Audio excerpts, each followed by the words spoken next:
Hi friends, welcome to my channel. நம்ம 7 day 7 வறுவல் recipe கொடுத்துட்டு இருக்கோம். இன்னைக்கு டே 6ல நம்ம தண்ணீர் சேர்க்காம செஞ்ச நம்ம சேமக்கிழங்கு வறுவல் தாங்க. நிறைய பேர் குழஞ்சிடும் இல்லை பிசு பிசுன்னு இருக்கும், ஒட்டிட்டு இருக்க போல இருக்கும்னு நினைப்போம். நம்ம எப்படி மசாலா பதமாக கரெக்டாக எப்படி செய்யணும், தண்ணி சேர்க்காம செஞ்சாலே கிரிப்ஸியாக வருங்க. அது எப்படின்னு இந்த வீடியோவில் வாங்க நம்ம போய் ஸ்கிப் பண்ணாமல் பாருங்கள், உங்களுக்கு ரொம்பவே யூஸ்ஃபுல்லாக இருக்கும் ஃப்ரெண்ட்ஸ். அதுக்கு முன்னாடி நம்ம யூனிக் ரங்கோலியன் குக்கிங் சேனலை இது வரைக்கும் சப்ஸ்கிரைப் பண்ணாதவங்க சப்ஸ்கிரைப் பண்ணிவிட்டு பக்கத்தில் இருக்க பெல் ஐக்கானை டச் பண்ணி ஆல்ன்ற நோட்டிஃபிகேஷன் கொடுக்கும்போது நான் கொடுக்குற வீடியோ உங்களுக்கு ஒன்று வரும்.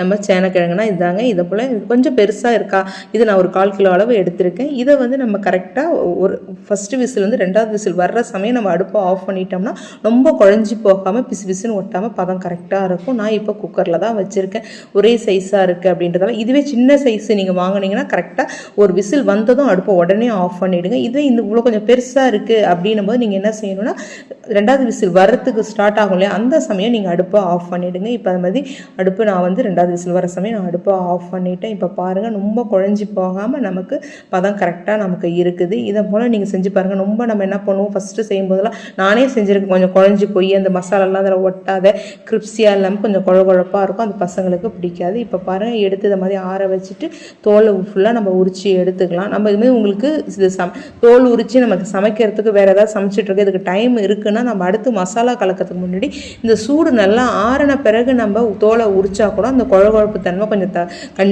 கம்மியாக இருக்கும் ஃப்ரெண்ட்ஸ். இந்த டிப்ஸையும் நீங்கள் ஃபாலோ பண்ணி பாருங்கள். ஃபஸ்ட்டு விசில், அடுத்தது நம்ம நல்லா ஆறின பிறகு தோல் நீக்கி பாருங்கள், கொஞ்சம் குழப்பு தன்மை நமக்கு இதுவாக இருக்கும். நம்ம சில சமயம் அர்ஜென்ட்டாக சமைக்கணும்னு என்ன பண்ணுவோம், நம்ம அந்த சூட்லேயே செய்வோமா, அப்போ நமக்கு கொஞ்சம் லைட்டாக ஒரு குழப்பு தன்மை இருக்கும்.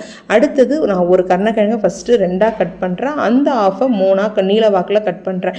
இதை மாதிரி செய்யும்போது ரொம்பவே டேஸ்ட்டாக இருக்கும். நீங்கள் ரவுண்டாக வேணாலும் கட் பண்ணிக்கலாம், நம்மளோட ஷேப் வந்து நம்மளோட விருப்பம் தான். நான் எப்பயும் இப்படி தான் செய்வேன். நம்ம கோவக்காய் ஃப்ரையும் எப்படி நான் ஃபஸ்ட்டு 2ஆக பிளந்து அடுத்தது அந்த ஆஃபை 3ஆக கட் பண்ணணும், அதே மாதிரி தான் இப்போ சேமக்கிழங்கும். இப்போ பாருங்கள், உங்களுக்கு நான் கட் பண்ணும்போதே உங்களுக்கு குழப்பு தன்மை இல்லாதது பார்த்தாலே உங்களுக்கு தெரியும் ஃப்ரெண்ட்ஸ். அடுத்தது மசாலாவுக்கு குழம்பு மிளகாய்த்தூள் 1.5 ஸ்பூன் போடுங்க எப்பயும் போல். அடுத்தது நமக்கு தேவையான அளவு உப்பு. நான் சேமக்கிழங்கு வேகும் போது கொஞ்சமாக உப்பு போட்டு தான் வேக வச்சுருக்கேன். இப்போ அதுக்கு தகுந்த மாதிரி உப்பு. அடுத்தது 1 ஸ்பூன் அளவு நான் கார்ன்ஃப்ளவர் மாவு போட்டிருக்கேன். உங்கள்கிட்ட கார்ன்ஃப்ளவர் மாவு இல்லைன்னா 1 ஸ்பூன் அளவு அரிசி மாவு, கண்டிப்பாக 1 ஸ்பூன் அளவு. நம்ம குழம்பு மிளகாய்த்தூள் 2 ஸ்பூன் போடுறோம்னா கண்டிப்பாக 1 ஸ்பூன் கார்ன்ஃப்ளவர் மாவு, இல்லைன்னா நம்ம வந்து அரிசி மாவு எது வேணாலும் நீங்கள் போட்டு நல்லா கையால் மிக்ஸ் பண்ணிக்கோங்க.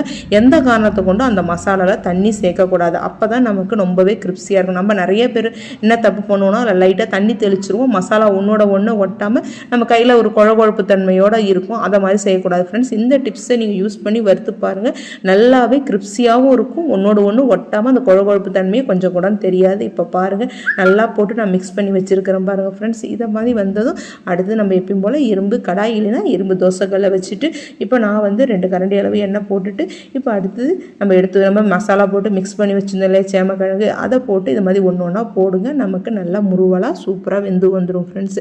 நான் தான் சொன்னேன், நிறைய பேர் செய்கிற தப்பே நானே செஞ்சுருக்கேன். அந்த மசாலாவில் என்ன பண்ணுவேன், தண்ணி போட்டு மிக்ஸ் பண்ணிவிடுவோம், நமக்கு ஒரு குழப்பு தன்மை இருக்கும். நீங்கள் இதை மாதிரி தண்ணி சேர்க்காமல் மசாலாவை மிக்ஸ் பண்ணுங்கள், நமக்கு உதிர்ந்தும் ரொம்ப போகாது, அதே சமயம் நமக்கு நல்லா கிரிப்ஸியாகவும் வரும் ஃப்ரெண்ட்ஸ். இப்போ பாருங்கள், நான் மிக்ஸ் பண்ணி வச்சுருந்தேன் எல்லாத்தையுமே அதில் சேர்த்தாச்சு. கொஞ்சம் அப்படியே லைட்டாக வெந்ததும் அடுத்த பக்கம் அப்படியே திருப்பி விடுங்க. இதை மாதிரி ஒரு பக்கமும் நல்லா நல்லா அந்த கிரிப்ஸி ஆகிற வரைக்கும் வேகிற அதான் மசாலா நம்ம போட்டோம் இல்லையா, அதோட பச்சை ஸ்மெல் போகிற வரைக்கும் நல்லா போட்டு திருப்பி லோ ஃப்ளேமில் வச்சுருங்க. எப்பயும் போல் தான் நமக்கு நல்லா கிரிப்ஸியாக வரணும். என்ன பண்ணுவோம், அடுப்பை ஃபுல் ஃப்ளேமில் வைக்கும்போது நல்லாவே இருக்கும்.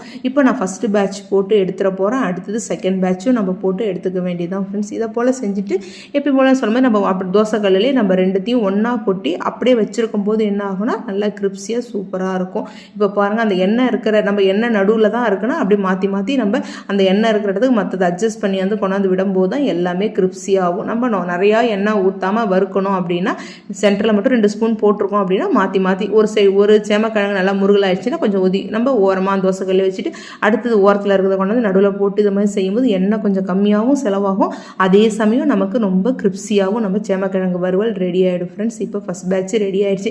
இப்போ ஃபுல் ஃப்ளேமில் வச்சா லைட்டு கலர் மாறதான் செய்யும், ஆனால் நமக்கு ரொம்ப கிரிப்ஸியாக வேணும் அப்படின்னா உங்களுக்கு இல்லை நல்லா ரெட்டாக வேணும் அப்படின்னு நீங்கள் நினச்சிங்கன்னா, கலர்ஃபுல்லாக இருக்கணும் அப்படின்னு நினச்சிங்கன்னா நீங்கள் வேணால் காஷ்மீரி மிளகாத்தூள் சேர்த்துக்கோங்க. நான் வெறும் காஷ்மீரி மிளகாத்தூள் சேர்க்கல, வெறும் குழம்பு மிளகாத்தூள் தான் சேர்த்துனேன், அதனால் இப்படி இருக்குது ஃப்ரெண்ட்ஸ். இதான் நம்மளோட சேமக்கிழங்கு வறுவல்.